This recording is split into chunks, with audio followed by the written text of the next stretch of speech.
지난주에 이어서 오늘은 범사에 감사하라는 말씀을 나누기를 원합니다.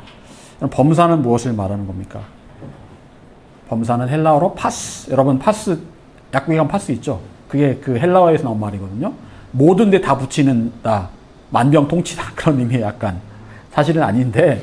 그러니까 옛날에 할머니들이 신경통, 근육통, 뭐 어디 아프다 가면 다 맨날 파스, 물파스, 그냥 파스, 맨솔에다 다 파스 종류거든요. 파스라는 말은요, 모든 일에 대해서 하나도 빠짐없이라는 헬라어입니다. 즉 범사에 감사하라는 말은요, 하나도 빠뜨리지 말고 감사하라는 거예요. 하나도 빠뜨리지 말고 감사하라. 예전에 저희 어머니가 암에 걸리신 이후에 병원에 모셔다 드리는데 어머니가 그러시더라고요. 병에 걸리고 나니까 오히려 감사하다. 그런 말씀 하시는 거예요. 병에 걸리지 않은 것보다 지금 병에 걸리고 나니까 하나님께 더 가까이 나가게 된 것 같다. 감사하다. 참 쉽지 않은 말이었지만 진짜 진심이었음을 제가 분명히 그때 느낄 수가 있었습니다. 여러분, 우리는 나에게 생긴 모든 일에 대해서 하나도 빠짐없이 감사할 수 있습니까? 지나가다가 돌부리에 걸려 넘어졌는데 감사합니다. 갑작스러운 질병으로 병원에 입원했는데 감사합니다. 뜻대로 계획한 대로 안 됐는데 감사합니다. 할 수 있겠습니까? 통상적으로 그런 경우가 생기면 우리의 반응은 이거 뭐지? 하나님 왜 저한테 이런 일이? 라고 말을 하게 됩니다. 그런데 우리를 향한 하나님의 뜻은 우리에게 생긴 모든 일에 대해서 빠지지 말고 빠짐없이 감사하라는 거예요. 이건 감사할 일, 저건 감사하지 않을 일. 이게 아니고요. 전부 다 빠뜨리지 말고 감사하라는 거예요. 다른 사람 보기에 감사할 일이 아닌 일에도 감사하라는 겁니다. 일부러 매일매일 감사할 제목을 찾아서 빠뜨리지 말고 하나님께 계속해서 감사하라는 겁니다. 여러분, 우리의 삶은 어쩌면 하루하루가 똑같아 보이고 지루해 보일 수 있습니다. 그리고 이렇게 똑같이 보이는 하루 가운데 특별한 감사 제목이 없다라고 생각될 수도 있습니다. 하지만 마음을 달리 먹고 생각해 보면 빠뜨리지 않고 감사해야 될 제목들이 굉장히 많이 있다는 겁니다. 여러분, 범사에 감사하라는 것은요, 매일 감사할 제목을 빠뜨리지 말아라. 빼먹지 말라라는 거예요. 감사를 당연히 해야 되는데 감사할 제목들을 빠뜨리지 말라는 겁니다. 여러분, 또한 범사는 무엇입니까? 내 앞에 모든 상황을 말합니다. 고난, 슬픔, 실패, 이해할 수 없는 모든 순간을 포함한 그런 상황들을 범사라고 말합니다. 우리는 매 순간 다양한 감정들을 경험을 하게 됩니다. 때로는 분노하고 어떤 때는 슬프고 안타까운 마음이 들 때도 있습니다. 짜증이 나기도 하고 누군가 이해할 수 없는 그런 행동 때문에 마음이 상할 때도 있습니다. 크리스천이라고 해서 사기를 안 당하는 것도 아니고 교통사고를 당하지 않는 것도 아니고 남에게 싫은 소리를 듣지 않는 것도 아닙니다. 저도 중고거래를 참 많이 했는데 중고사기를 몇 번 당했어요. 그 따지면 한 몇백 될 거예요, 진짜로. 카메라부터 해가지고 뭐 많은데 어떤 때는 일방적으로 어떤 아줌마가 와서 차를 툭 쳐가지고 교통사고를 당하기도 하고 또 어떤 경우는 지금도 저를 미워하는 사람이 있기도 하고요. 미워할 일을 한 일이 없는 것 같은데 그럴 때마다 마음이 상합니다. 하나님 왜 저한테 이런 상황을 마주하게 하십니까? 하나님의 자녀니까 뭔가 다르게 하셔야 되는데 왜 이렇게 저를 제 마음을 힘들게 하십니까? 라고 그런 생각이 들 때가 종종 있습니다. 여러분, 믿음의 사람 다윗 어땠습니까? 수도 없이 많은 상황을 마주했습니다. 골리앗을 이겼던 그 승리감이 도취되었던 그 상황들, 사울이 자기에게 창을 던져서 죽을 뻔한 그 상황들, 살기 위해서 미친 척 해야 했던 상황들, 자신을 다른 사람들을 먹여 살리기 위해서 자존심을 버려야 했던 상황들, 그 모든 상황들은 때로는 다윗을 두렵게도 했고 슬프게도 했고 마음을 무너지게도 했고 자존심을 완전히 바닥으로 내리꽂는 경우도 있었습니다. 여러분, 우리는 이처럼 엄청나게 다양한 감정의 시간들을 보냅니다. 그런데 그런 다양한 감정과 상황 속에서 하나님께서 우리에게 원하시는 반응이 딱 한 가지 있습니다. 그게 뭘까요? 감사라는 겁니다. 모든 상황에 대해서 너는 감사로 반응하라라는 거예요. 슬퍼도, 짜증나도, 분노가 치밀어도, 안타까워도 그 모든 상황에서 우리의 반응은 늘 한결같기를 원하십니다. 감사로 반응하라. 여러분, 우리의 감정을 유동시키는 상황들이 정말 다양합니다. 그런데 그 모든 상황 가운데 정말 감사로 우리가 반응할 수 있을까요? 정말 그럴 수 있습니까? 화가 나는데 감사가 나옵니까? 슬픈 상황인데 감사가 나옵니까? 짜증나는데 감사가 나옵니까? 말도 안 되는 거죠. 그런데 하나님께서는 감사라고 하세요. 여러분, 누가 이렇게 모든 상황에서 감사로 반응했을까요?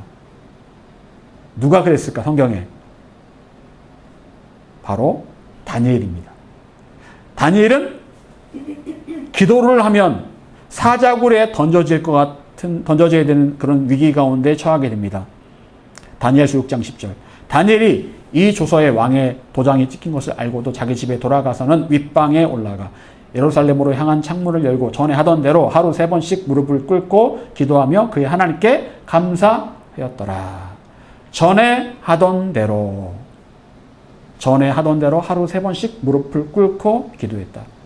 다니엘은 하루에 3번씩 쭉 그렇게 기도하는 습관이 있었다는 거예요. 쭉 감사하는 습관이 있었다는 겁니다. 여러분, 그동안 다니엘에게 닥쳤던 상황이 어떤 상황이었을까요? 이 지금 사자굴에 던져질 상황 말고요. 그 전의 상황들. 포로 출신입니다. 그런데 잘 나갑니다. 얼마나 시기 질투가 심했겠습니까? 정적이 얼마나 많았겠습니까? 총리로서 일하다 보니까 얼마나 스트레스가 많았겠습니까? 그런데 그 모든 상황 가운데 다니엘이 늘 반응했던 모습은 하루에 무조건 3번 무릎 꿇고 감사하는 거였어요. 감사로 반응하는 거였습니다. 때로 자신을 해하려는 사람 때문에 분노가 올라올 때도 있었고, 과중한 업무로 스트레스가 쌓일 때도 있었고, 힘들 때도 있었고, 그래도 다니엘의 반응은 늘 하루 3번씩 감사로 반응하는 거였다는 거예요. 여러분, 우리가 생각해 봐야 할 것은 다니엘은 하루 3번씩 자기의 집으로 와서 무릎 꿇고 자기 안에 쌓였던 감정의 쓰레기통을 감사함으로 정리했다라는 거예요. 여러분, 살다 보면 내 안에, 내 마음에 온갖 감정의 쓰레기들이 모입니다. 슬픔, 미움, 시기, 좌절, 낙심, 안타까움. 여러분, 그런데 그 감정들 가운데는 때로는 쓰레기 같은 감정도 있어요.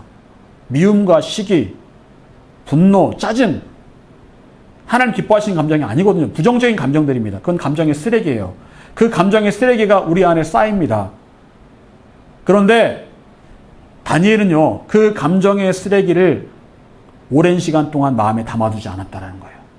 다니엘이라고 사람인데 왜 그런 감정이 안 생기겠어요. 다니엘은 하루 3번의 기도 시간을 정해서 하나님께 기도하고 감사함으로 내 안에 있던 감정의 쓰레기통을 비워냈다는 거예요. 하루에 3번씩이요. 그러다 보니까 다니엘에게서는 세상에서 살면서 생긴 부정적인 감정들이 쌓일 상황 자체가 생기지 않았다는 거예요. 계속해서 쓰레기통을 비우니까. 하루에 3번의 감사의 시간을 통해서 내 감정을 리프레시한 겁니다. 리프레시. 여러분, 우리 안에 때로 많은 사람들 가운데 우울증, 조현병, 이런 마음의 병들이 생기는 이유가 뭘까요? 제가 볼 때는요, 세상을 살면서 겪게 되는 각종 부정적인 상황에서의 감정들이 쌓이기 때문에 그래요.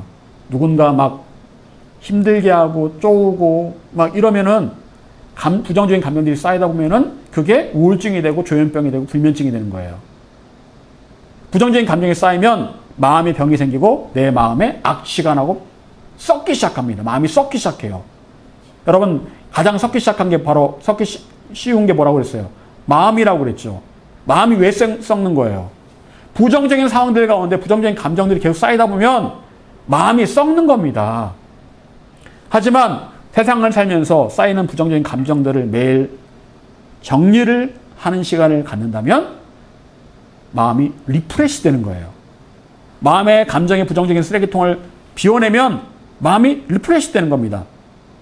그런 점에서 다니엘은 정말 지혜로운 사람이었죠. 근데 그 마음의 감정의 그 쓰레기통을 비우는 바로 그 과정이 하루 3번의 감사의 시간이었다라는 거예요. 감사로 마음을 리프레시하라. 여러분, 하나님께 원하시는 모습은 어떤 상황에서든지 매일 시간을 정해서 감사함으로 반응하는 겁니다. 그렇게 함으로 마음을 새롭게 해서 다시 전진하는 거예요. 표대를 향해 나아가는 겁니다. 사명을 감당하는 거예요. 그런데 이게 안 되기 때문에, 이게 마음의 쓰레기통을 정리를 못하기 때문에 병이 생기고 앞으로 전진을 못하고 그 자리에 눌러 앉아서 세상 사람들처럼 우울해하고 낙심하고 공황장애에 빠지고 그렇게 되는 거예요. 여러분, 범사의 감사는 힘들고 어려운 상황에서도 독수리처럼 날아오르게 하려는 하나님의 뜻입니다. 그래서 범사에 감사하라고 명령하신 거예요. 또한 범사에 감사하라는 말씀은요, 감사하는 그 태도를 유지하라는 뜻이 담겨 있습니다. 유지하라. 쭉 유지하라는 거예요. 한순간 감사하기는 쉽습니다. 한순간 감사할 일이 생겨서 감사합니다. 의지적으로 한 번에 감사는 할 수 있어요. 그런데 계속해서 그 감사를 유지하는 것은 쉽지 않습니다. 다니엘은 늘 감사를 유지하고 있었습니다. 성경이 말씀하신 것처럼 하루에 3번씩 전에 하던 대로라는 말 자체가 유지하고 있다는 거예요. 여러분, 언제부터 감사를 시작했을까요? 다니엘이. 정확히 알 수는 없습니다. 하지만 분명한 사실은 하루 3번의 기도와 감사는 오랜 습관이었다. 아까 말씀드렸듯이 그동안 다니엘에게 닥친 상황들은 마음의 동요를 일으킬 만한 일들이 참 많았을 겁니다. 성경에 기록하지는 않았지만 참 많았을 거예요. 그 상황들 때문에 늘 마음이 평안하지만은 않았을 겁니다. 그래도 다니엘은 계속해서 하루에 3번의 감사를 유지했습니다. 쭉. 몸이 아파도, 마음이 안 좋아도, 누군가 나를 미워해도, 스트레스 받아도 하루 3번의 감사를 계속해서 유지했습니다. 일종의 생활 패턴이었죠. 우리는 하루에 3끼 밥은 먹어도 솔직히 하루 3번의 감사는 잘 하지 않습니다. 솔직히 그래요. 다니엘은 달랐다라는 거예요. 감사를 계속해서 유지합니다. 그리고 다니엘이 이렇게 하루 3번의 기도와 감사의 시간을 유지했을 때 다니엘에게는 어떤 결과가 주어졌을까요? 다니엘은 누구보다 지혜로운 총리, 실력만 해서 타의 추종을 불허하는 사람이 되었다는 거예요. 하나님께서 하늘의 지혜를 주신 거예요. 여러분, 하루 3번의 감사와 기도는 다니엘에게 인간적인 지혜와 능력이 아닌 하나님의 지혜와 능력이 부어지는 통로가 되었다는 거예요. 그 시간을 통해 하나님께서 능력을 부으시고 지혜를 부으셨다는 겁니다. 여러분, 그렇다면 우리는 어떻게 범사에 감사하는 삶을 살아갈 수 있을까요? 첫 번째, 범사를 깊이 생각해 보아야 합니다. 범사를 깊이 생각해 보아야 합니다. 여러분, 우리가 모든 상황 형편, 즉 범사에 감사하지 못한 이유가 뭘까요? 그것은 바로 범사를 깊이 통찰력 있게 생각하고 바라보지 않기 때문에 그래요. 여러분의 범사, 모든 상황을 겉만 보면 어떻습니까? 가족이 아픕니다. 병원에 가야 됩니다. 사고를 당했습니다. 재정의 위기가 옵니다. 겉만 보면 감사할 일이 전혀 아니죠. 그런데 모든 범사에 감사를 명하신 하나님의 뜻은 무엇일까요? 그 범사를 좀 더 자세하고 세밀하고 깊이 바라보라는 거예요. 그러면 그 가운데 하나님의 은혜가 있다. 하나님의 도우심이 있다. 하나님의 보살펴 주심이 있다라는 겁니다. 찾아볼 수 있다라는 겁니다. 여러분, 저는 제가 아팠을 때 저를 병원에 가게 하신 하나님, 아까도 잠깐 얘기했지만 그게 사실은 겉으로 보면은 왜 이렇게 나를 아프게 하십니까? 라고 생각할 수 있겠지만 그 과정을 통해서 하나님께서를 제 아픈 몸을 치료하시고 그리고 하나님께서 저에게 말씀하신 게 있었거든요. 그때 하나님의 은혜였습니다. 오히려 그게 감사할 일이더라고요. 재정의 위기가 왔을 때 오히려 재정의 주인은 하나님이시구나, 이걸 알게 됩니다. 그래서 또한 감사하게 됩니다. 누가 주인인지를 알게 하신 하나님께 또한 감사하게 돼요. 여러분 앞에 모든 상황을 깊이 들여다보고 깊이 생각해보면 감사하지 않을 일이 없습니다. 문제는 우리가 내 앞의 상황을 겉만 보고 그 자체만 보고 그 상황, 그 순간의 감정에 휩싸여 버리기 때문에 감사를 못한다는 거예요. 여러분, 다니엘은 사자굴에 던져질 상황에서 여전히 하루에 3번씩 기도하며 감사했는데 그때 무엇에 대해서 감사했을까요? 무엇에 대해서? 기계적으로 늘 그냥 감사합니다, 감사합니다 했을까요? 하나님의 은혜를 깊이 생각해보고 묵상하면서 하나님의 은혜가 자기 안에 충만해졌기 때문에 감사한 거예요. 아, 하나님 감사합니다, 감사합니다. 여러분, 그때 그런 기분 아시죠? 진짜 은혜가 충만할 때 감사가 나오는 거 그거 아시죠? 그런 상황으로 감사를 하고 있었다는 거예요. 억지로 감사해야지, 감사해야지. 이거 아니고요. 진짜로 은혜가 충만해서 감사했다는 겁니다. 다니엘의 감사는 상황 때문에 감사하는 게 아니라 하나님을 깊이 묵상하면서 자연스럽게 흘러나오는 그런 감사였다. 히브리서 3장 1절. 그러므로 함께 하늘의 부르심을 받은 거룩한 형제들아, 우리가 믿는 도리의 사도이시며 대제사장이신 예수를 깊이 생각하라. 그냥 생각하라 말고 깊이 생각하라. 이 말씀의 깊이라는 말은요, 유심히 관찰해보고 집중해서 묵상해보고 주의 깊게 헤아려 보라란 말이에요. 주의 깊게 집중해서 묵상해보고 관찰해보고, 이게 바로 여기 깊이의 의미예요. 원어의 의미입니다. 여러분, 은혜는 어디에서 나옵니까? 깊음에서 나와요. 깊음에서. 깊이 생각해보고 깊이 묵상해보고 깊이 기도할 때 그곳에서 은혜가 흘러나옵니다. 하지만 요즘 사람들은 너무 가볍습니다. 어떤 사건이 딱 터지면 그것만 보고 일단 무조건 안 좋은 사건이면 그 사람을 막 비난합니다. 막 그냥 온갖 말을 다 쏟아냅니다. 요즘 증조 할아버지가 친일파였다고 요즘 난리난 배우가 있죠. 엄청 욕을 하고 난리도 아닙니다. 완전히 그 사람 한 사람 매장시키려고. 여러분, 그렇게 해가지고 자살한 연예인들 엄청 많죠. 예. 막 이렇게 엄청난 댓글들을 적어서 안 좋은 댓글을 보고서 스트레스 받아가지고 우울증, 공황장애 빠져가지고 자살한 연예인들 진짜 많아요. 여러분, 쉽게 판단하고 쉽게 행동하고 쉽게 말하는 게 요즘 사람들이에요. 그래서 말의 실수, 행동의 실수가 나타납니다. 크리스찬들도 마찬가지예요. 여러분, 크리스찬들이 얼마나 쉽게 말하고 얼마나 쉽게 행동하고 얼마나 쉽게 흥분합니까? 그래서 예전에 교회 다니다가 안 나오는 사람들 가운데 많은 사람들이 그렇게 말합니다. 교회 다니는 사람들 때문에 내가 저 예수쟁이 때문에 내가 싫다고, 그래서 나 교회 안 나간다고. 그리고 하는 말이 예수쟁이들은 말만 잘한다고 그렇게 말합니다. 말만 잘한다고. 얼마나 부끄러운 말입니까? 누가복음 5장 4절, 말씀을 마치시고 시몬에게 이르시되 깊은 데로 가서 그물을 내려 고기를 잡으라. 시몬 베드로는 베테랑 어부였습니다. 밤새도록 그물을 내렸지만 고기를 잡을 수 없었습니다. 그때 예수님께서 깊은 데로 그물을 내려라 라고 말씀하세요. 그럴 때 고기가, 그 그물이 찢어질 만큼 고기가 잡혔다. 여러분, 단지 물속의 깊은 곳만을 말하는 것일까요? 예수 말씀하신 깊은 곳은 우리 영적인 깊은 곳을 말하는 것이기도 합니다. 너의 영적인 깊은 곳에 그물을 내려라. 말씀의 그물을 그곳에 내려라 말씀하시는 거예요. 그렇게 될 때 놀라운 변화가 일어난다는 겁니다. 예수님께서는 언제나 다른 사람의 말을 깊이 들으셨습니다. 심령을 꿰뚫어 말씀하셨어요. 그리고 예수님 말씀을 듣는 사람들은 놀라운 변화를 경험했습니다. 깊은 태부를 찌르셨어요. 여러분, 우리 범사에 감사할 수 있는 방법은 우리 범사를 깊이 들여다보며 그곳에 깃든 하나님의 은혜, 하나님의 살아계심을 바라보는 거예요. 하나님께서는 세례고반 이스라엘 백성들에게 40년간 발이 부르트지 않게 하시고 옷이 헤어지지 않게 하시고 매일 만나를 먹이셨습니다.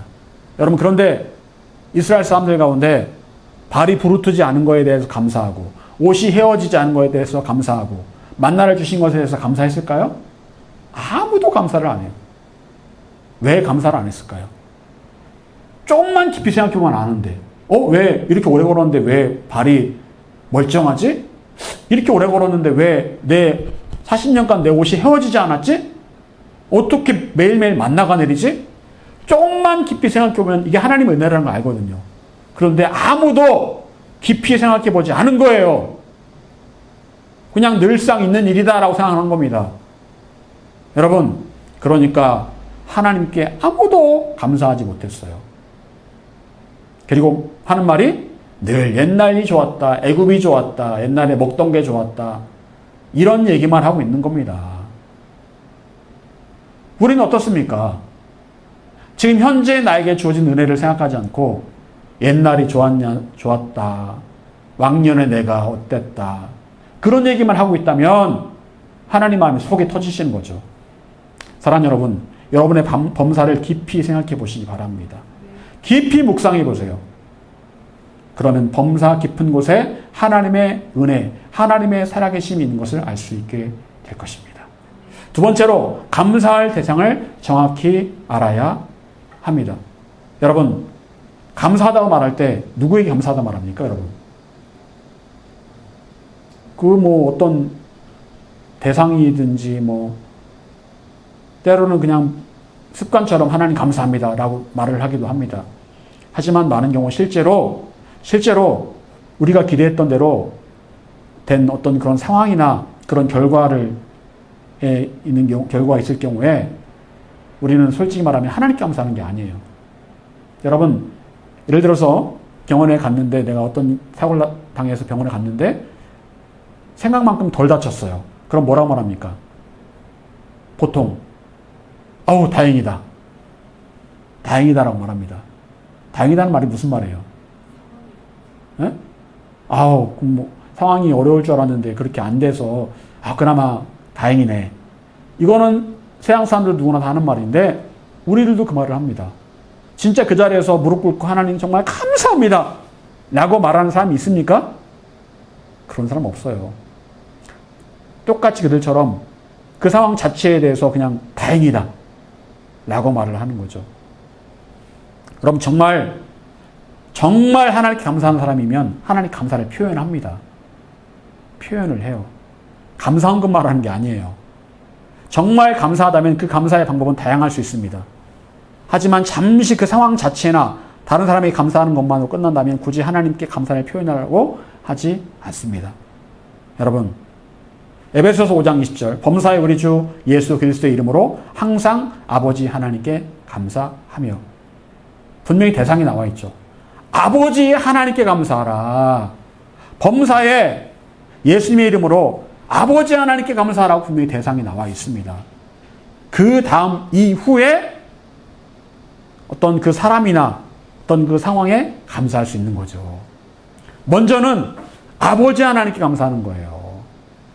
어떤 상황이든 간에 먼저 아버지 하나님께 감사하는 겁니다. 여러분, 진짜 믿음의 사람은 그 어떤 상황, 즉 범사에 하나님의 은혜를 깊이 생각하며 하나님께 먼저 감사를 드립니다. 마음을 다해 감사해요. 하지만 믿음이 없는 사람은 환경이 바뀌면 감사하지 못합니다. 그것만 봐도 알아요. 조금만 어려운 일이 닥쳐도 감사하지 못하면요, 난 지금 믿음이 없다라고 보시면 돼요. 진짜 믿음 있는 사람은요, 그 어떠한 상황이 닥쳐도 감사하다고 말해요. 다니엘처럼요. 다니엘은 정말 큰 믿음의 사람이었어요. 믿음이 없는 사람은 좋은 일에는 감사하다 말하고 좋지 않은 일에는 감사를 안 해요. 원망합니다. 여러분, 우린 이런 이 감사를 훈련을 해야 됩니다. 어떻게 훈련할까요? 다니엘처럼 훈련할 수 있습니다. 하루 3번씩 시간을 내어 범사에 감사를 드릴 수 있습니다. 하나님 감사합니다. 하나님 생각하면서 직장에 있으면 글씨를 적어보면서 한 줄 적어보면서 하나님 감사합니다. 하나님 감사합니다. 그렇게 할 수도 있겠죠. 범사에 감사를 드리기까지 온갖 스트레스와 사람들에게 받은 상처가 있었겠지만 하나님께 감사를 올려드림으로 다니엘의 마음이 리프레시 되었던 것처럼 우리 감사를 함으로 우리는 감정의 쓰레기통을 비울 수가 있습니다. 그리고 그 3번의 감사를 통해서 하나님의 지혜와 능력이 채워지게 돼요.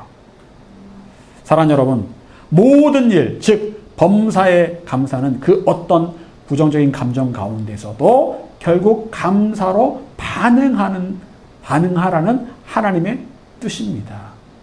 여러분, 모든 상황에서 감사로 반응하시기 바랍니다. 그렇게 할 때 하나님의 은혜와 사랑이 충만하게 채워질 것이고 여러분은 독수리처럼 날아오르게 될 것입니다. 기도하겠습니다.